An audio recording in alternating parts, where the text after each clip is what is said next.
The final stage of psychological development is serving.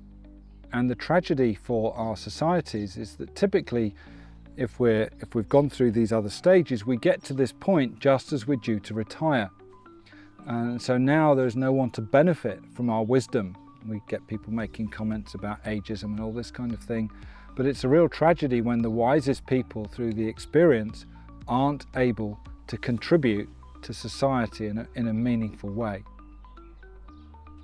Many of the big professional services firms in the world, the accounting firms would be a good example of this, institute mandatory retirement at 55 for their partners. And what that does, of course, is it ensures a flow of fresh blood into the organisation, keeps it dynamic. But then is the question, well, what do I do after I've retired? And this really, I think, is the whole point of Richard Barratt's model, is that you haven't reached the top of the tree when you're leading your organisation. You reach the top of the tree when you're leading in society.